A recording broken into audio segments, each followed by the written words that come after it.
Assalamualaikum warahmatullahi wabarakatuh. Sama-sama kita mulakan pertemuan dengan membaca Kitab Al-Fatihah. A'udzu billahi minasyaitonir rajim. Bismillahirrahmanirrahim. Alhamdulillahi rabbil alamin arrahmanir rahim maliki yaumiddin. Iyyaka na'budu wa iyyaka nasta'in. اهدنا الصراط المستقيم صراط الذين أنعمت عليهم غير المغضوب عليهم ولا الضالين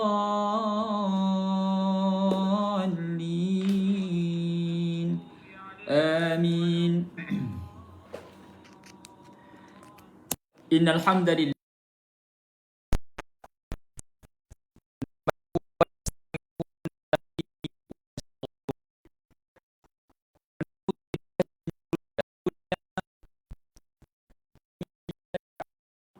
من يهده الله فلا مضل له ومن يضلل فلا هادي له أشهد أن لا إله إلا الله وحده لا شريك له وأشهد أن سيدنا محمدا عبده ورسوله سبحانك لا علم لنا إلا ما علمتنا إنك أنت العليم الحكيم قال رب اشرح لي صدري ويسر لي أمري واحلل عقدة من لساني يفقهوا قولي قد قال الله تعالى في كتابه الكريم بعد أعوذ بالله من الشيطان الرجيم يا أيها الذين آمنوا اتقوا الله حق تقاته ولا تموتن إلا وأنتم مسلمون صدق الله العظيم. Syukur kita pada Allah Subhanahu Wa Taala di atas limpahan kurnia kasih sayangnya dapat sama-sama dipertemukan pada malam yang berbahagia pada malam ini. Mudah-mudahan Allah Subhanahu Wa Taala merahmati pertemuan yang diadakan secara alam maya ini dan Allah Subhanahu Wa Taala menerima segala amal ibadat kita, menjadikan kita sebahagian daripada penghuni naungan arash di saat tiada lagi perlindungan melainkan Allah Subhanahu Wa Taala sediakan buat mereka yang bertemu dan berpisah kerana Allah Subhanahu Wa Taala. Selawat dan salam ke atas junjungan Nabi kita Nabi Muhammad sallallahu alaihi wasallam, ahli keluarga baginda serta para sahabat, para tabi'in, tabi'in, dan doa berpanjangan buat umat Islam yang berada di Syria, di Palestin, di Myanmar, di Kashmir, di Uyghur, di selatan Thailand, di Filipina, di seluruh dunia agar diberikan kekuatan berpanjangan kepada mereka. Dan pada masa yang sama kita juga berdoa kepada Allah Subhanahu Wa Taala agar kita juga diberikan kekuatan dalam menempuh ujian COVID-19 yang sedang melanda di tanah air kita. Terima kasih kepada yang hadir, kepada Kak Azhar, kepada Lin Mazlin, Siti Maisarah, Masya Allah, daripada Johor Bahru ada, daripada Dungun ada, daripada Trolak ada, Masya Allah. Terima kasih Kak Ayah hadir. Mudah-mudahan Allah Subhanahu Wa Taala merahmati pertemuan kita pada malam ini. InsyaAllah kita akan menyambung ringkasan tafsiran surah Al-Kahfi. Menyambung ringkasan surah Al-Kahfi yang mana kita telah mulakan ia pada 3 siri yang lalu. Dan sebagai permulaan suka cerita saya nak maklumkan mewakili surau An-Nur fasa 3A. Saya mengalu-alukan kedatangan tuan-tuan perempuan ke Facebook Surau An-Nur Fasa 3A Bandar Seremban Selatan, dan dana sumbangan boleh diberikan kepada surau iaitu di Bank Islam 05012010053038. Infak ini sama ada untuk diberikan untuk renovation surau ataupun nak pasang 3 penghawa dingin, aircon dan aktiviti-aktiviti ilmu keagamaan. Jadi sumbangan kita pada melestarikan semangat mengimarahkan majlis-majlis agama itu paling penting. Ya, kita nak menjadi sebahagian daripada orang yang mendapat saham akhirat, di mana selagi mana adanya majlis ilmu di surau An-Nur ini, kita tumpang pahala kerana kita antara orang yang telah membangunkan fasilitis kemudahan di surau ini. Terima kasih pada yang hadir. Sementara menunggu yang lain itu, mari kita sama-sama buat sedikit murajaah ataupun revise Surah Al-Kahfi, surah yang dipanggil Al-Itaqul Awal, antara yang terawal.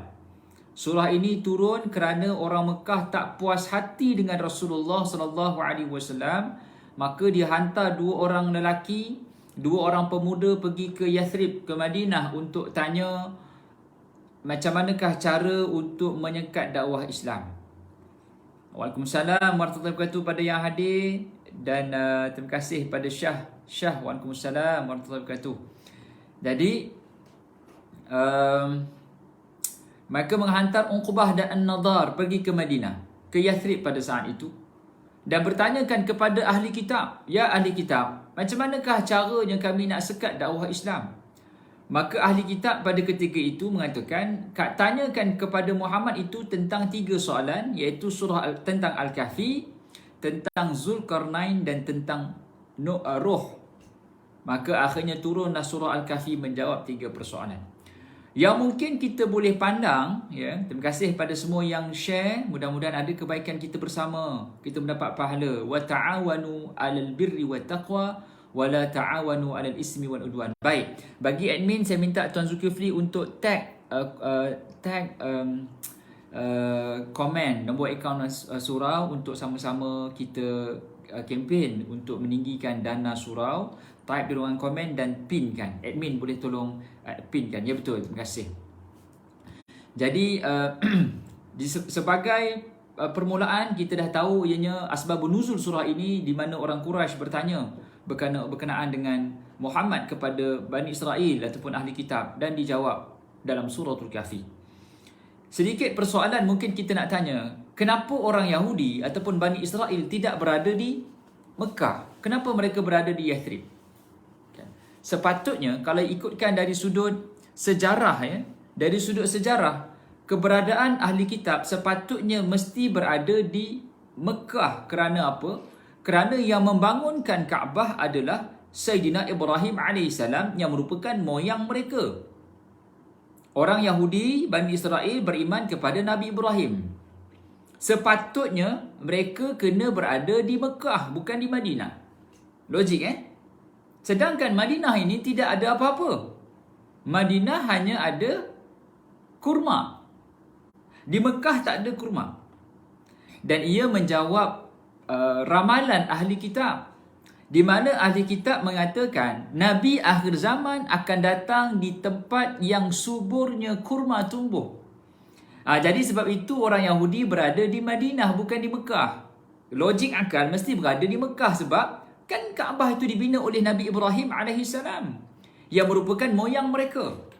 Tapi mereka tidak berada di situ, sebab mereka menjangkakan, mengikut ramalan mereka, mereka kata Nabi akhir zaman akan berada di Yathrib, di Madinah. Jadi sebab itu mereka berada di Madinah, di tempat yang suburnya kurma tumbuh. Bukanlah di Madinah secara tepat, tetapi mengatakan di tempat yang ada kurma tumbuh, di situ ada Nabi akhir zaman. Jadi Bani Israel ini terpisah, ataupun Yahudi Bani Israel terpisah kepada beberapa tempat. Mereka berada di Madinah, mereka berada di Iran, mereka berada di Afrika. Sebab itu kurma, contohnya kurma apa? Kurma Yusuf Tayyub, di Iran, daripada produk of Iran. Kurma subur tumbuh di Iran, dan banyak Bani Israel berada di Iran. Orang Yahudi banyak di Iran. Orang Yahudi ataupun Bani Israel yang ahli kitab yang tidak ikut Zionis, mereka berada di Iran.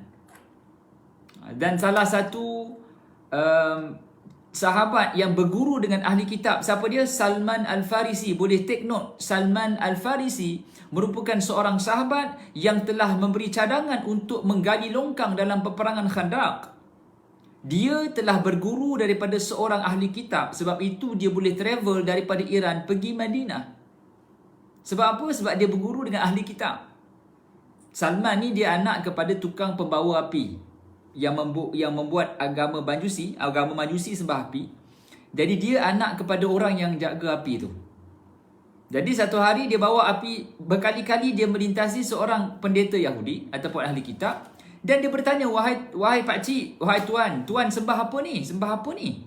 Kita semua sembah api, tuan sembah benda yang tak nampak, apa ni? Maka tok guru tu kata, rahib tu kata, wahai Salman, aku menyembah Tuhan yang menciptakan alam ini. Bukan sembah api. Aku menyembah Tuhan yang menciptakan api. Maka lama-kelamaan Salman beriman kepada Tok Guru ni ajaran Islam.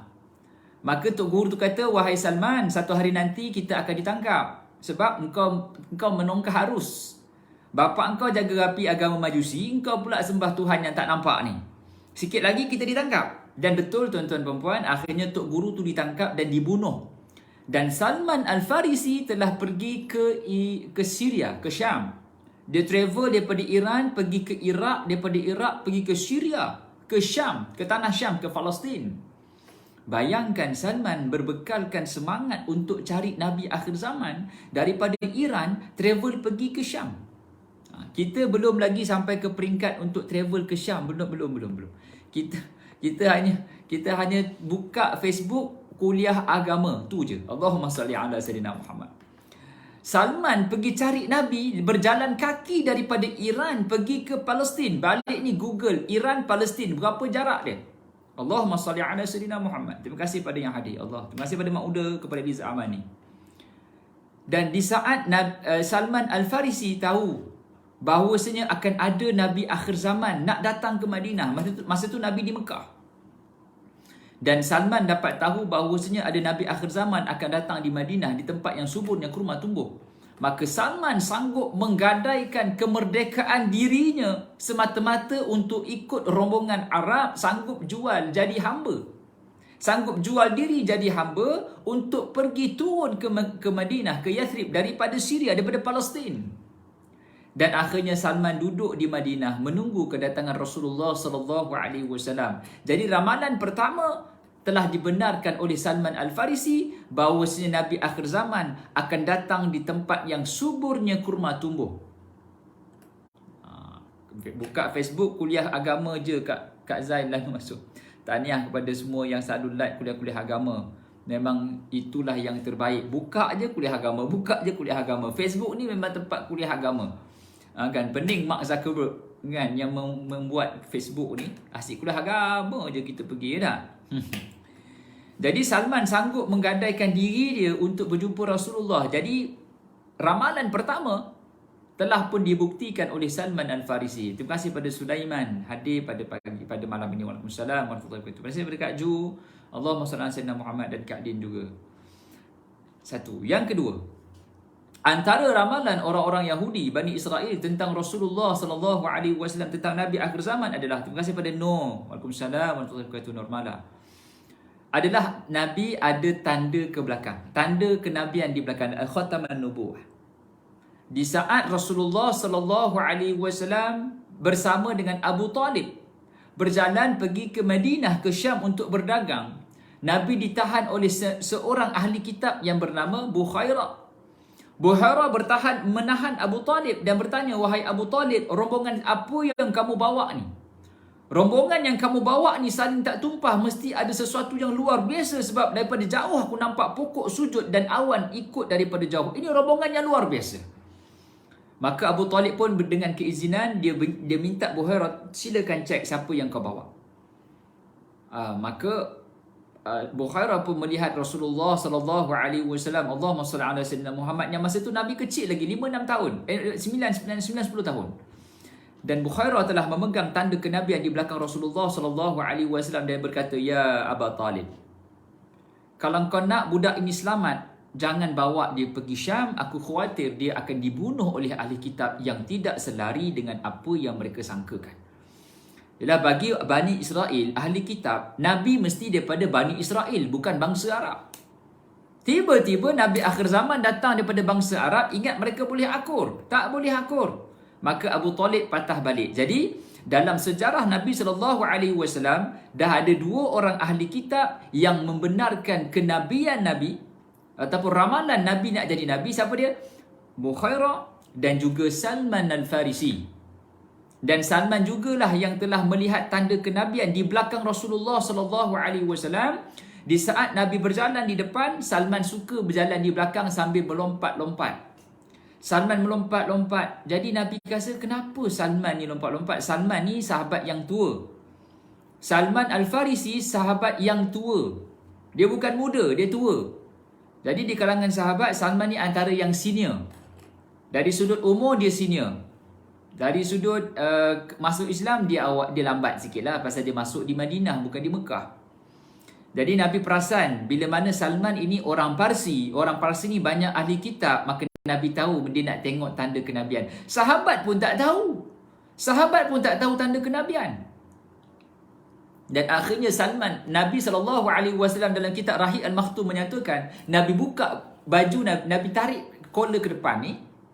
Nabi buka ni, tarik ke depan, dan Nabi labuhkan collar di belakang. Collar di belakang tu terbuka, dan akhirnya nampak tanda kenabian. Salman je perasan, yang lain tak perasan. Yang lain sahabat, biasalah Rasulullah, kita sama-sama membesar. Orang kampung kan, Abu Bakar, Umar, Osman, mereka bersama-sama membesar dengan Rasulullah SAW. Daripada kecil sampai besar, mereka kenal Muhammad bin Abdullah ni siapa. Tapi Salman baru jumpa, maka Salman nak sangat tengok batang tubuh Rasulullah SAW. Tiba-tiba Nabi tolak baju dan ternampak khataman nubuwah di belakang Nabi sebesar telur burung puyuh. Daging yang terkeluar seperti telur burung dan ada bulu. Dalam hadis mengatakan dia ada bulu, dalam kitab Syama'il Al-Muhammadiyah. Maka Salman kata, ya Rasulullah, ya Muhammad bin Abdullah, ya Rasulullah.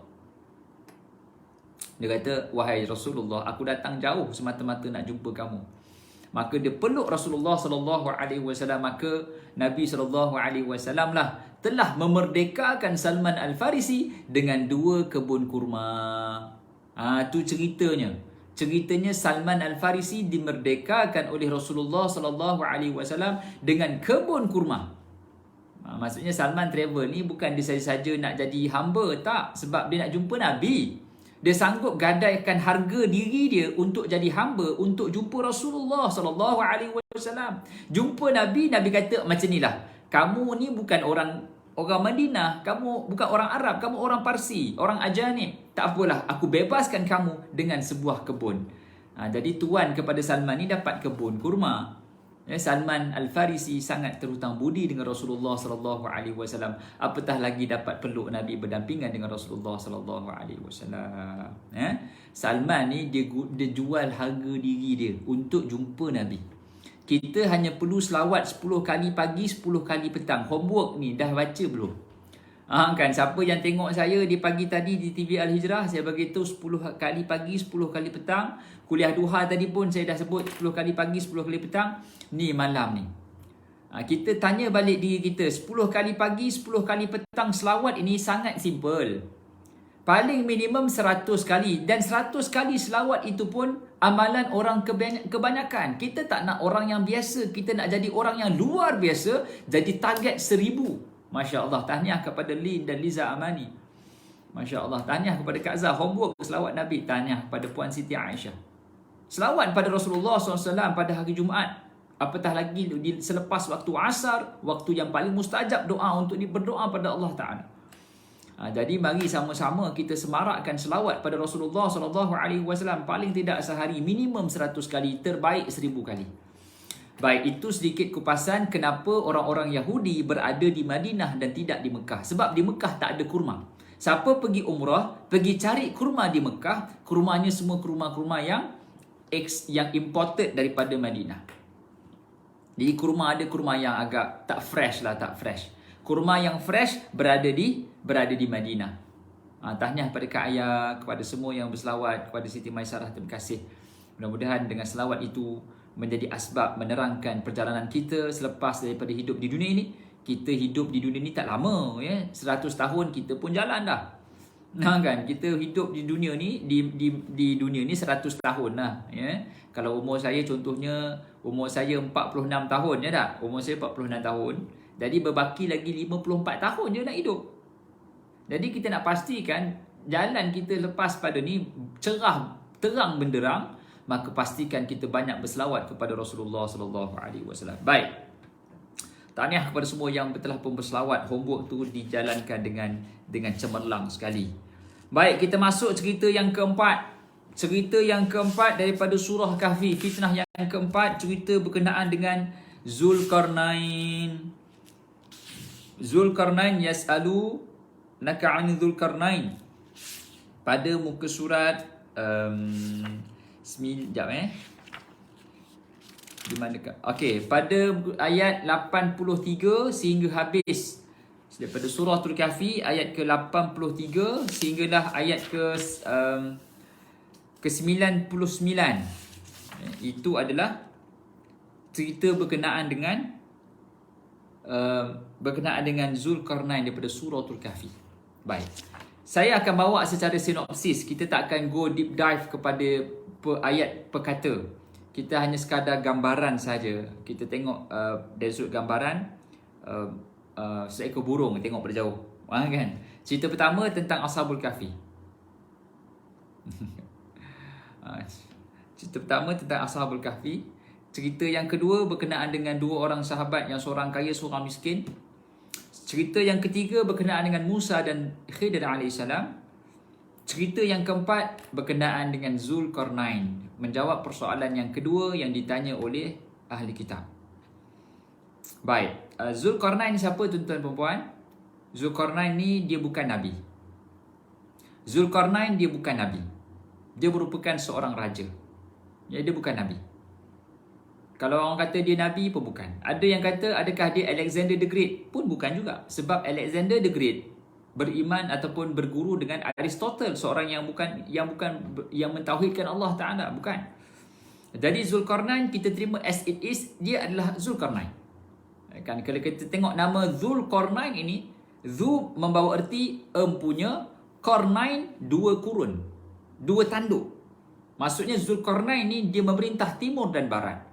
Dia mentadbir alam dengan penuh kesejahteraan. Dalam sejarah manusia, ada beberapa pemimpin manusia yang telah memerintah dunia. Salah satunya Harun al-Rashid. Yang lainnya Zulkarnain. Yang lainnya Nabi Sulaiman AS. Nabi Sulaiman dia sebagai Nabi lah. Adapun Harun al-Rashid dia bukan Nabi, tapi dia memerintah dunia. Sama juga dengan Zulkarnain. Dia seorang yang memerintah dunia. Dia hebat. Maka apa yang berlaku tuan-tuan? Zulkarnain pada cerita yang pertama dia telah pergi ke tempat matahari terbenam. Yas'alunaka 'an Zulkarnain qul sa'atlu 'alaikum minhu dhikra inna makkanna lahu fil ardi wa atainahu min kulli syai'in sababa. Apa kelebihan Zulkarnain ni? Allahumma salli ala Muhammad.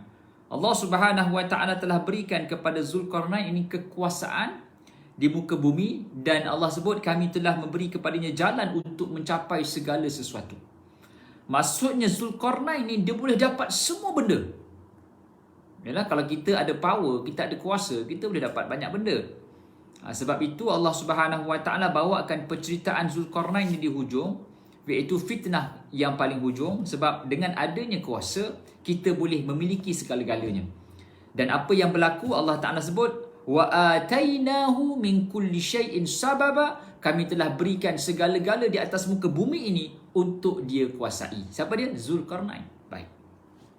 Maka apa yang berlaku? Yang pertama, dia pergi ke Maghribi Syams. Maghribi Syams ni tempat matahari terbenam.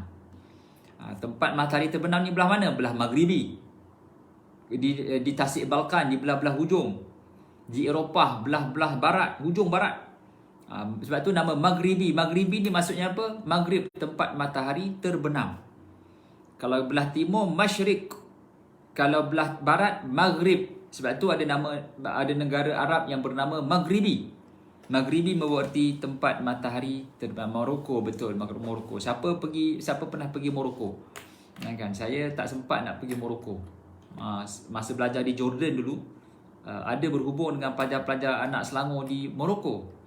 Sebab masa tu saya presiden anak Selangor di Jordan, yang dipetua anak negeri Selangor di Jordan. Sempatlah berjumpa dengan Menteri Besar masa tu, Datuk Seri Khetoyo, kan, minta dana bajet sikit untuk buat sedikit activity engagement dengan pelajar-pelajar Timur Tengah yang anak Selangor. Tapi apakan daya, tak sampai sebab exam banyak sangat, kan, masa tu nak habis dah. Tadi tak sempat nak pergi ke Maghribi untuk jumpa pelajar Selangor di Morocco, tak sempat nak jumpa. Ala kulihal, dipendekkan cerita, maka di saat dia pergi ke tempat matahari terbenam itu, maka dia mengajak kaumnya untuk taat kepada Allah Subhanahu wa taala, dan dia mengatakan, kalau kamu tidak mahu taat kepada Allah Subhanahu wa taala, nescaya aku akan azab kamu. Aku akan berikan hukuman kepada kamu. Habis. Yang kedua, kemudian dia pergi ke Masyriqi Syams. Dia pergi ke tempat matahari terbenam. Matahari terbit di Masyriqi Syams. Dan apa yang berlaku tuan-tuan perempuan, di saat dia pergi ke tempat matahari terbenam itu, dia mendapati wajadaha tatlu'u ala qaumin lam naj'al lahum min duniha sitra. Dia mendapati ada satu kaum yang Allah sebut kami tidak menjadikan bagi mereka sesuatu yang boleh melindungi diri mereka daripada cahaya matahari. Zulkarnain pergi ke barat, jumpa kaum yang ada tamadun yang hebat. Dia pergi ke timur, jumpa satu kaum yang tidak ada tempat teduhan. Allahumma salli ala Muhammad. Sebahagian mufassirin mengatakan Zulkarnain pernah datang ke Nusantara. Sebab kalau kita pandang pada ayat ini yang Allah sebut wajadaha tatlu'u ala qaumin lam naj'al lahum min duniha sitra. Kaum yang hidupnya dengan alam semula jadi. Dia tak duduk dalam rumah. Kalau kita tengok, Assalamualaikum pada Puan Hajar. Kalau kita tengok keadaan orang di Nusantara ni, mereka boleh hidup tanpa ada rumah. Sebab cuacanya cuaca yang panas. Di Jepun tak boleh. Jepun ada musim winter. Di Korea tak boleh. Korea ada musim winter. Di China tak boleh. China ada musim winter. Di belah-belah Asia Utara sikit tak boleh sebab sejuk. Jadi tempat yang paling tepat, yang paling dekat dengan tafsiran lam naj'al lahum min duniha sitra adalah di Nusantara. Sebab tu ada orang yang buat kajian misteri Nusantara itu, mereka menyatakan Zulkarnain pernah sampai ke tanah Melayu. Ni nak nampakkan cerita ni lebih havoc kan? Cerita ni lebih suspend. Mereka mengatakan Zulkarnain pernah datang ke tanah Melayu sebab Allah sebut dijadikan satu kaum yang tidak ada bumbung di antara mereka dengan matahari. Kita ni zaman dulu hidup dalam gua je. Dalam gua ni mana consider bumbung. Dia kira duduk dengan kawasan kan. Sampai sekarang ada orang duduk dalam gua Sampai sekarang ada orang duduk dalam gua. Alexander the Great bukan Ustaz, tanya Puan Rakiah bertanya, Ustaz, adakah Alexander the Great tu dalam sejarah itu orang yang sama disebut? Bukan. Sebab Alexander the Great dalam sejarah mengatakan dia berguru dengan Aristotle. Aristotle ni bukan orang Islam dan dia bukan mentauhidkan Allah Subhanahu Wa Taala. Alexander itu cerita Alexander. Zulkarnain kita terima sebagai seorang pemimpin dunia yang mentauhidkan Allah Subhanahu Wa Taala. Alexander the Great dia tidak mentauhidkan Allah Subhanahu Wa Taala. Baik. Maka apa yang berlaku tuan-tuan? Di saat dia berjumpa dengan kaum itu, dia kata apa? Kadzalika wa qad ahatna bima ladaihi khubra. Demikianlah dia sesungguhnya ilmu kami meliputi segala apa yang ada padanya. Maka apa yang berlaku tuan-tuan perempuan? Akhirnya dia pergi ke satu kaum hatta idza balagha baina saddain, sampai ke dia pergi ke satu gunung. Lepas dia pergi timur, lepas dia pergi barat, dia pergi timur, dia pergi ke tempat satu gunung, dua bukit Saddain. Wajada min dunihima qauman la yakaduna yafqahuna qawla.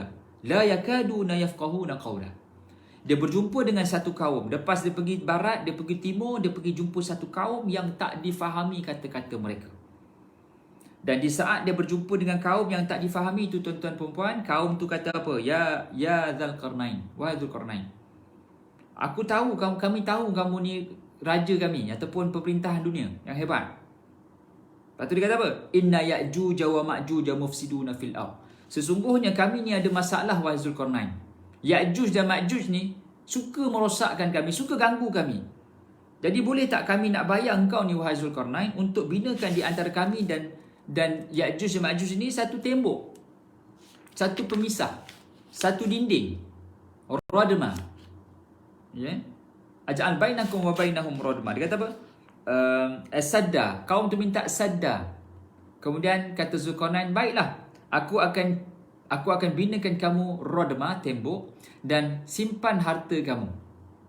Kaum tu kata, wahai Zulkarnain, kau raja kami. Ya, tapi kami tak nak nyusahkan kau. Boleh tak kami nak minta engkau bina satu tembok ataupun dinding pemisah di antara kami dengan Ya'juj Ma'juj. Sebab dia suka merosakkan kami. Maka kata Zulkarnain, okey, aku boleh buat, tapi simpan harta kamu sebab aku ni punya harta pun dah banyak dah. Dan aku akan binakan kamu tembok. Ini kita akan dapat dia punya hikmah lepas nanti, hujung nanti. Kemudian apa katanya?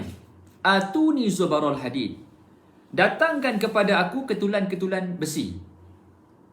Dan di saat disusunnya ketulan-ketulan besi itu, kemudian disuruh tiup, unfuhu, qalan fuhu, tiup.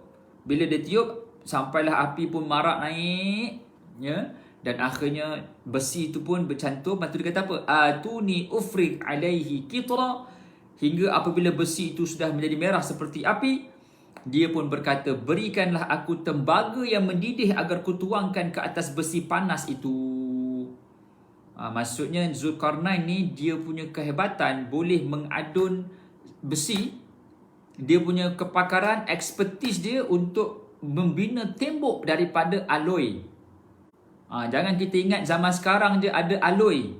Alloy itu campuran besi. Besi campur besi, dia bercampur-campur tembaga apa semua jadi alloy. Orang buat rim tayar motor, tayar kereta yang mahal-mahal tu, dia ringan tapi dia keras. Itu alloy. Tembok yang memisahkan kaum ini dengan Zulkarnain adalah tembok daripada alloy. Tuan-tuan faham tak alloy ni apa? Alloy ni saya ingat bahasa Melayu purba ke bukan? Saya ingat semua faham kot alloy. Dia bukan kuih, bukan sejenis kuih, dia adalah alloy, A-L-L-O-Y, alloy. Bahasa Melayu, bahasa Jawanya alloy, kan gitu. Maksudnya tembok yang dibina alloy, faham Ustaz? Terima kasih. Jadi maksudnya Zulkarnain membina tembok daripada alloy. Gitu. Maka kaum itu pun berterima kasih kepada Zulkarnain dan akhirnya selesai, habis. Baik. Yang lebih menakutkan tuan-tuan, di mana Nabi SAW pernah sebut satu ketika dekat para sahabat. Dia kata apa? Dia kata wailul lil Arab, celakalah bagi orang Arab. Bukan selalu Nabi sebut wailul lil Arab ni. Sekali Nabi sebut wailul lil Arab, kecelakaan yang besar bagi orang Arab. Alloy itu apa Ustaz? Minta Kak Azhar tolong cerahkan kepada Siti Maisarah. Besi alloy. Kak Syah pun dah jawab. Yang paling menakutkan kata Nabi, kecelakaan bagi bangsa Arab. Kerana apa? Kerana dinding yang memisahkan manusia dengan Ya'juj Ma'juj itu telah pun ditebuk oleh Ya'juj dan Ma'juj sebesar ini. Sambil Nabi mengisyaratkan jari Nabi berlobang macam ni, maksudnya dinding itu telah berjaya ditebuk oleh Ya'juj dan Ma'juj. Zaman Nabi SAW. Zaman sekarang kita tak tahu Ya'juj Ma'juj itu dah keluar ke sebenarnya, ataupun tembok itu memang dah runtuh, dah seruntuh-runtuhnya. Ini semua misteri Nusantara. Kan? Baik. Saya tak nak pergi cerita tu dulu. Cerita Ya'juj Ma'juj ni cerita yang agak detail, tapi kita nak cerita pengajaran daripada kisah Zulkarnain dulu sebelum kita sentuh bab Ya'juj Ma'juj tentang akhir zaman. Baik. Cerita Zulkarnain ni tuan-tuan perempuan, ya, dia berkenaan dengan satu fitnah. Iaitu fitnah kuasa. Fitnah kuasa. Kenapa cerita Zulkarnain ini layak duduk dalam Quran sedangkan dia bukan Nabi? Dia bukan Nabi. Sepatutnya cerita Nabi-Nabi je boleh duduk dalam Quran ni. Tapi bila datang Zulkarnain, Allah letakkan ceritanya dalam Quran kerana ceritanya paling layak dan ceritanya paling terbaik untuk dijadikan benchmark untuk orang yang ada kuasa. Ini dipanggil fitnah kuasa. Fitnah kuasa. Apa yang dilakukan oleh Zulkarnain? Orang yang ada kuasa kena tengok macam Zulkarnain. Pertama, apa dia buat? Dia pergi mana? Maghrib wal masyriq wa bainas saddain. Dia telah pergi ke timur, dia pergi ke barat, dia pergi ke tempat orang yang tak difahami kata-kata mereka. Maksudnya apa? Seseorang yang ada kuasa, seseorang yang ada jawatan, dia mesti turun padang jumpa orang. Dia kena jumpa orang Maghrib, Syams, dia pergi tengok timur, dia pergi barat. Sampai kan dia pergi mana tuan-tuan dan puan? Dia pergi jumpa kaum la yakaduna yafqahuna qawla. Dia pergi jumpa kaum yang tak boleh difahami kata-kata mereka. Kuliah online pada 20 hari bulan 5.30 petang oleh Ustaz Radhi Idris, Masya Allah. Dan 21 Ustaz Raihan Aziz, 22 Prof Dr. Muhammad Suki, Masya Allah. Boleh tengok detail tu tuan-tuan dan puan untuk datang kepada Facebook Surau An-Nur, Masya Allah. Bantuan dari sudut sumbangan tuan-tuan dan puan kepada surau sudah pastilah banyak manfaat kepada masyarakat setempat dan alam maya secara keseluruhannya di seluruh Malaysia. Jadi yang pertama, betul Kak Azhar, jadi orang yang berjawatan kena turun padang macam mana Zulkarnain turun. Bukan tunggu orang tak ada mengadu masalah pun, jadi saya pun malaslah nak turun padang. Tak boleh. Zulkarnain pergi jumpa kaum yang tidak mampu nak bercakap pun. Zaman dulu tuan-tuan perempuan, kalau tak pandai bercakap, at least kena ada bahasa isyarat lah. Kan? Tapi kaum ni dia macam tak endah pun Zulkarnain. Kamu datang tempat aku, kamu cakap bahasa aku, bukan bahasa kamu. Gitu. Kaum tu kata, kami tak kisah. La yakadu la yafqahuna qawla. Yakadu ni maksud Allah tak sebut la yafqahuna qawla. Allah sebut la yakadu la yafqahuna qawla. Yakadu di sini macam tak endah pun nak faham. Lantak kamulah, aku tak nak faham. Maksudnya kaum itu tak endah kedatangan Zulkarnain. Sepatutnya orang yang berjawatan, yang perlu bagi servis pada orang di bawah, pergi cari masalah, pergi tengok lubang, pergi tengok jalan yang tak berturap, pergi tengok orang yang miskin, pergi jumpa orang tak cukup makan. Musim-musim MCO ni, YB kena turun padang. Wakil rakyat kena jumpa orang awam. Itu dia punya pengajaran dia. Pengajaran dia begitu. Orang luar, orang yang berada di atas yang dipilih untuk turun bawah, jumpa orang macam mana Zulkarnain jumpa kaum dia di barat, di timur, dan di gua yang di bukit yang tidak diketahui di mana. Baik, satu. Lantak kamu lah. Satu. Yang kedua, apa yang berlaku? Di saat dia jumpa kaum itu, apa dia buat? Dia mengajak manusia untuk taatkan Allah Subhanahu Wa Taala. Itu tugas orang yang berjawatan. Kaum itu sombong juga, betul ya. Betul tu. Dia tak kisah pun.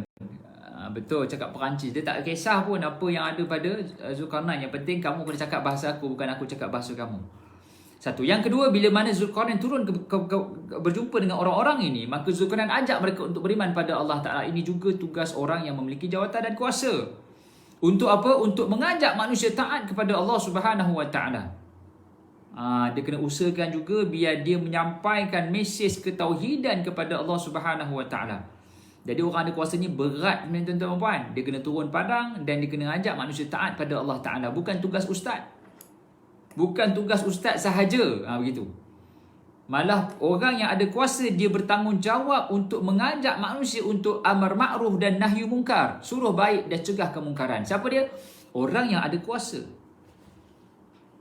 Sebab itu kata Nabi SAW, "Man ra'a minkum munkaran falyughayyirhu bi yadihi, fa illam yastati' fa bi lisanihi, fa illam yastati' fa bi qalbihi wa dhalika adhaful iman." Kalau katalah kamu nampak kemungkaran di hadapan mata kamu, maka ubah dengan tangan. Tangan di sini kuasa.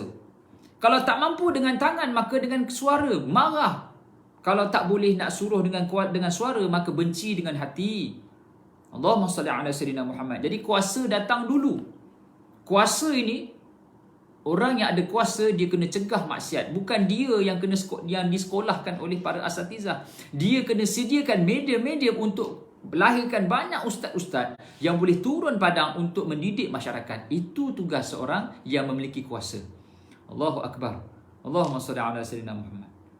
Tuan-tuan puan, yang kedua, orang yang ada kuasa tengok macam mana Zulkarnain buat. Dia turun padang jumpa semua orang. Yang kedua, dia terapkan amar ma'ruf dan nahi mungkar. Yang ketiga. Yang ketiga, bila mana dia jumpa kaum yang tak boleh nak cakap ni. Kan? Apa dia buat? Apa yang dia buat bila berjumpa dengan kaum yang tak boleh nak cakap ni? Dia kata, "Wahai kaum, boleh tak aku nak tolong kamu?" Dia kata apa? "Inna ya'juj wa ma'juj mufsiduna fil ard." Kaum ni kata, dah halang-halang yang berhormat turun. Contohnya, dah YB turun tempat saya ni, cantik. Wahai tuan, wahai yang berhormat. Berhormat je lah YB masa tu, kan raja. "Wahai tuanku, Patik ni nak cakap sesuatu lah. Sesungguhnya jiran sebelah ni, Ya'juj Ma'juj ni suka buat kerosakan. Boleh tidak tuanku binakan kami satu pemisah? Kami bayar tuanku." Nampak? Kaum ni kata, "Kami bayar tuanku." Maka kata Zulkarnain, "Wahai kaum, simpan harta kamu. Kerana apa? Kerana Allah bagi harta kat aku pun dah banyak dah." Dia kata apa? "Ma makani fihi rabbi khairun fa'inuni biquwwatin." Dalam ayat ke-95 dia kata apa? Zulkarnain berkata, apa yang telah aku diberikan, dikuasakan oleh Tuhanku kepada aku terhadapnya adalah lebih baik. Aku dah memiliki harta yang banyak dah. Kamu tak payah guna duit kamu. Sebab aku yang datang ni nak bagi servis. Yang ketiga, bila kita berkhidmat pada orang di bawah, jangan pernah minta balasan bayaran. Nah, kita yang ada kuasa, kita kena usahakan cari duit untuk bantu orang di bawah. Bukan pau duit orang di bawah. Awak nak dapat servis, jalan nak berturap, bayar. Kalau kita nak bayar dia untuk dia turap, lebih tak payah bayar dia, lebih bayar orang India turap terus je tanah tu. Contoh, ya. Kalau kita nak suruh dia buat tembok, kalau kita kena bayar dia baru dia nak buat tembok, lebih kita cari kontraktor je binakan tembok, tak payah panggil dia. Contoh. Itu yang berlaku pada Zulkarnain. Zulkarnain kata, simpan duit kamu, apa yang ada pada aku, peruntukan dah banyak dah, biar aku servis pada kamu, khidmat pada kamu. Ini cerita dunia. Zulkarnain bukan cerita satu daerah, cerita dunia. Dia mentadbir dunia. Dia pergi turun ke padang tu, dia turun ke tempat yang kaum yang tak boleh nak bercakap ni tadi. Dia kata, biar aku yang bagi khidmat pada kamu. Kita kalau boleh nak berkhidmat kepada orang yang meraihkan kita. Terima kasih YB, silakan duduk YB. YB lah orang yang paling baik, paling banyak berjasa. Kita pun saya memang suka tempat ni. Tempat ni memang tempat jatuh saya dan tempat naik saya. Tapi kalau kaum yang tak sebulu dengan kita, yang bukan bercakap dengan bahasa kita, yang tak sefahaman dengan kita, kita buat apa?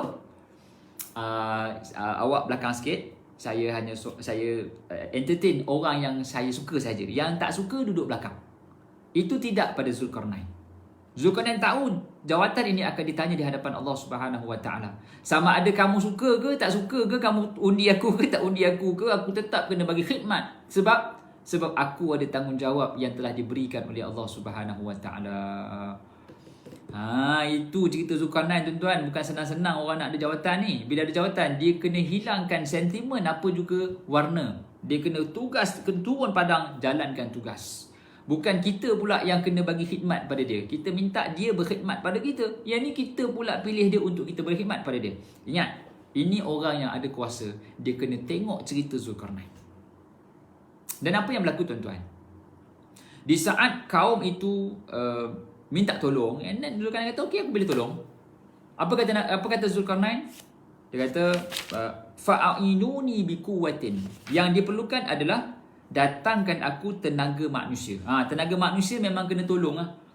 Kan? Paling tak nak bagi duit, tak apa. Duit tu tak penting. Yang penting aku perlukan tenaga manusia. Yalah, sebab kawasan kamu yang bermasalah. Jadi kita sama-sama gembeling tenaga untuk bangunkan, untuk siapkan facilities tu. Dia kata, fa'inu biquwatin aj'al bainakum wa bainahum radma. Kamu datangkan orang-orang, nanti aku akan bina tembok. Sini ada pemilihan perkataan. Satu apa dia? Satu sadda, yang kedua radma. Di saat permintaan datang kepada Zulkarnain, dia minta sadda. Sadda ni tembok. Tapi di saat Zulkarnain dia bagi radma. Apa yang kita boleh faham, tuan-tuan dan puan? Betul, yang YB yang berkhidmat. Yang berkhidmat, betul, bukan yang berhormat, yang berkhidmat. Apa yang boleh kita faham? Maksudnya apa? Bila kita bagi khidmat pada orang yang perlu kita bagi khidmat ini, apa dia? Kita kena bagi beyond expectation. Sadar ni dinding, Kak Zah. Sadar ni dinding pemisah. Tapi yang diberikan oleh Zulkarnain adalah rodma, tembok. Dinding dan tembok, dua benda yang berbeza.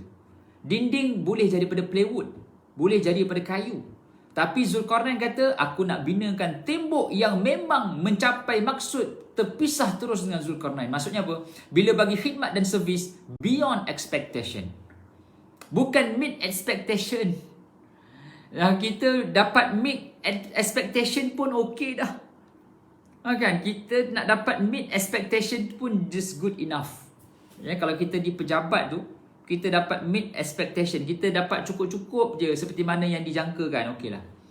Tapi bila mana kita berkhidmat macam Zulkarnain, kita kena buat kerja beyond expectation. Sebab itu sadar dan radma wujud. Sadar pemisah, radma dinding. Dinding, tembok. Dan bukan sekadar tembok, malah tembok yang dibuat daripada aloi. Ini nampak tak bagaimana Zulkarnain kalau khidmat pada masyarakat, dia yang terbaik. Ini susah lah. Ini dipanggil the best example lah. Ni contoh yang paling baik yang ditunjukkan oleh Zulkarnain dalam membangunkan masyarakat. Dia bagi lebih. Kalau jalan berturap tu, kalau jalan berlombang, dia bukan tanpa lubang. Dia buat jalan baru daripada hujung ke hujung. Kan? Zaman sekarang ni kalau kita nampak lubang, kita report, dia top up je tu, dia tampal-tampal. Sudah jalan dah macam naik roller coaster dah.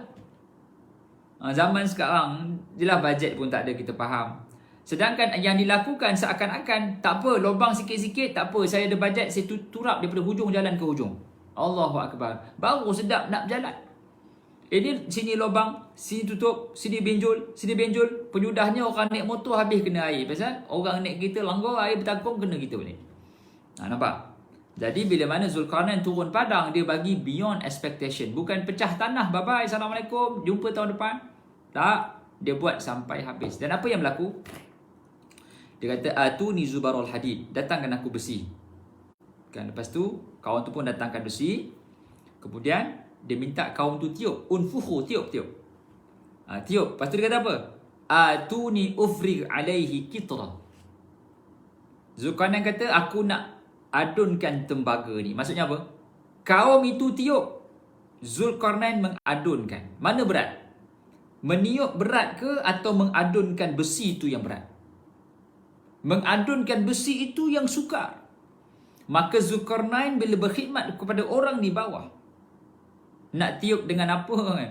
Yang ni dipanggil tiup api lah. Kalau kita di Kuala Kangsar dulu kan, dia ada dapur orang di belakang. Kalau nak masak kan kena tiup pakai buluh. Tiup bagi api marak. Bila api marak mencairkan, memanaskan besi. Bila besi dah panas, nak kena tempa. Siapa yang tempa? Zulkarnain. Zulkarnain yang menempa besi tu. Dia campurkan besi tembaga tu. Allahu Akbar. Mencampurkan besi dengan campuran yang betul, dengan mengadun tembaga, dengan adunan yang betul. Berbeza dengan hanya tiup je. Tiup. Satu kaum tu tiup, api pun marak, dia hayun, dia hancur, dia bancuhkan. Maksudnya Zulkarnain ni dia buat kerja yang paling berat. Bukan pecah tanah lepas tu buat tak tahu. Kan ustaz, dia macam pecah tanah buat tak tahu. Tak, ini reality. Saya akan selesaikan. Tak, selesai bagi selesai sampai habis. Bukan akan selesai. Sampai habis kena bagi licin. Sebab itu cerita Zulkarnain.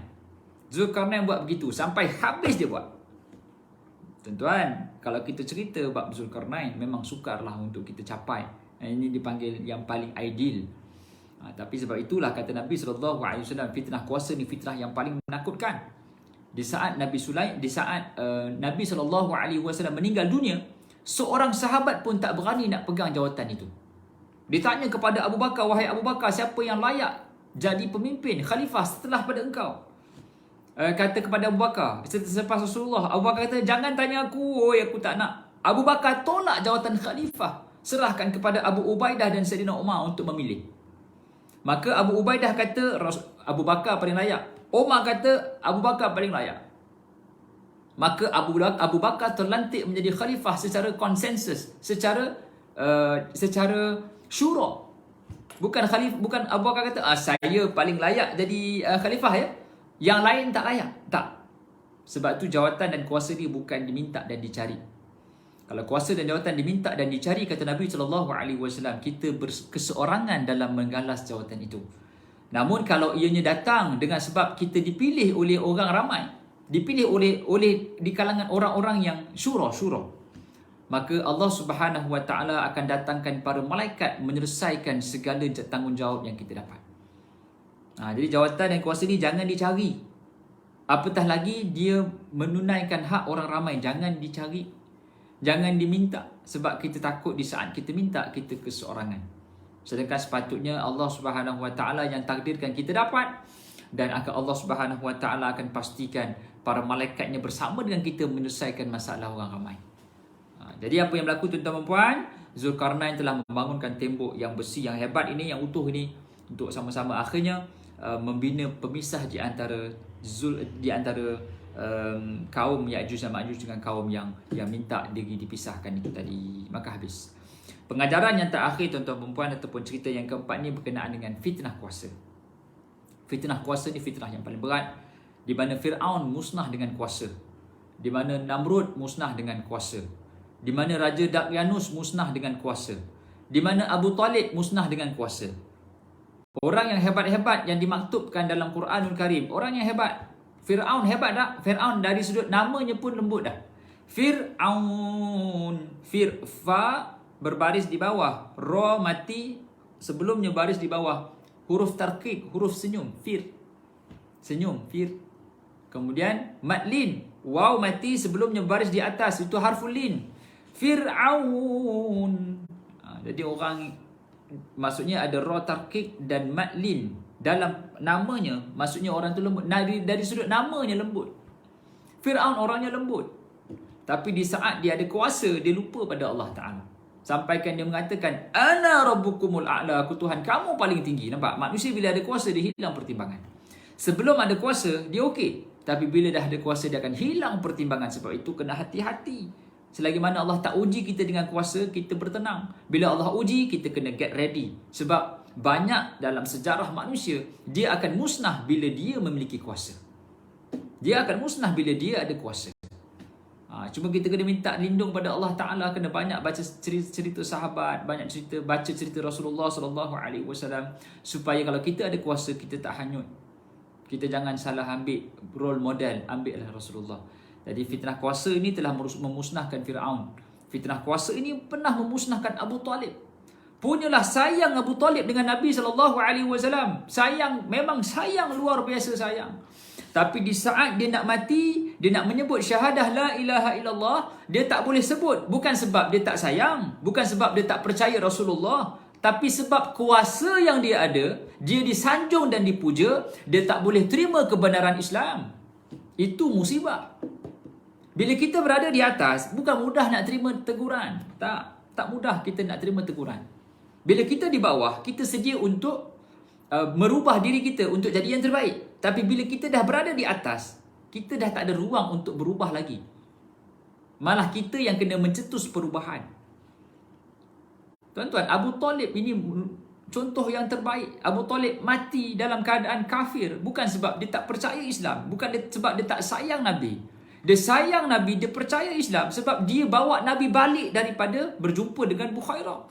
Kalau katalah Abu Talib tak percaya Nabi nak jadi Nabi, dah lama dibawa pergi Syam, dia kata, ini semua nonsense. Takkanlah aku nak percaya pada rumus ahli kitab yang Nabi nak jadi Nabi. Aku ni bisnes, aku nak kena terus pergi Syam. Tapi Abu Talib tidak. Abu Talib patah balik. Abu Talib patah balik bawa Nabi ke Mekah semula setelah bertemu dengan ahli kitab yang mengatakan Nabi nak jadi Nabi. Ini signs of belief. Dia percaya Nabi nak jadi Nabi. Dia patah balik itu, dia percaya Nabi nak jadi Nabi. Tapi dia mati dalam keadaan kafir kerana apa? Jawatan yang dia ada, tuan-tuan, tidak membenarkan dia terima Islam. Jadi fitnah kuasa ni fitnah yang paling dahsyat. Fitnah yang paling besar. Sebab itu kita minta pada Allah Ta'ala perlindungan. Kalau kita tidak diuji, syukur pada Allah Ta'ala. Dan kalau kita diuji, percayalah kita kena berdampingan dengan orang-orang yang soleh, berdamping dengan orang-orang yang baik-baik. Mudah-mudahan kita tidak lari daripada landasan yang telah dilalui oleh para anbiya, para salafus soleh, para sahabat dan para tabi'in, insya-Allah. Jadi tuan-tuan dan puan, saya kira sekadar itu sahaja perkongsian kita pada malam ni. InsyaAllah pada siri yang akan datang kita akan masuk berkenaan dengan minggu depan kita akan cerita berkenaan dengan Ya'juj dan Ma'juj secara spesifik. Ini dipanggil part 2 of cerita Zulkarnain. Part 1 habis Zulkarnain tu. Namun kita nak cerita Ya'juj Ma'juj yang mana Nabi SAW sebut wailul lil Arab, kecelakaan bagi bangsa Arab. Kerana apa? Kerana tembok yang dibina oleh Zulkarnain telah pun berlobang sebesar ini. Nabi angkat jari. Lubang tembok aloi ini telah pun berlubang. Zaman Nabi SAW telah pun berlubang tembok itu. Zaman sekarang apatah lagi, insya-Allah kita bertemu pada siaran yang akan datang pada minggu hadapan berkenaan dengan Ya'juj dan Ma'juj, masih lagi dalam menafsirkan surah Al-Kahfi. Aqulu madza tasma'un. Aqulu qawli hadza wa astaghfirullahal azim li wa lakum.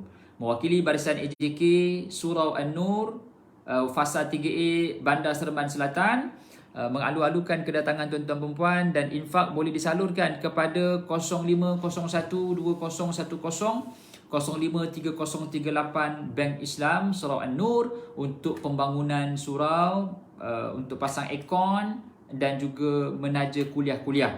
Jadi tuan-tuan perempuan kalau nak taja aircon terus boleh, dekat poster surau tu dia sebut dah, untuk taja aircon, air condition. Tiga aircon. Siapa-siapa yang ada duit lebih, beritahu dekat AJK saya nak taja 3 akaun, siap. Ataupun 1 akaun, ni 3,000 akaun 1 biji, siap. Kan? Kalau boleh lah. Jadi insyaAllah bertemu lagi pada siang yang akan datang. Aku lumadha tasma'un. Wassalamualaikum warahmatullahi wabarakatuh. Kita tangguh pertemuan kita dengan tasbih kafarah dan suratul asr. Subhanakallahumma wa bihamdika asyhadu an la ilaha illa anta astaghfiruka wa atubu ilaik. Bismillahirrahmanirrahim. Wal 'asri innal insana lafi khusr illa alladhina amanu wa 'amilus salihat. Wa tawassaw bil haqqi wa tawassaw bis sabri. Wassalamualaikum warahmatullahi wabarakatuh. Terima kasih semua.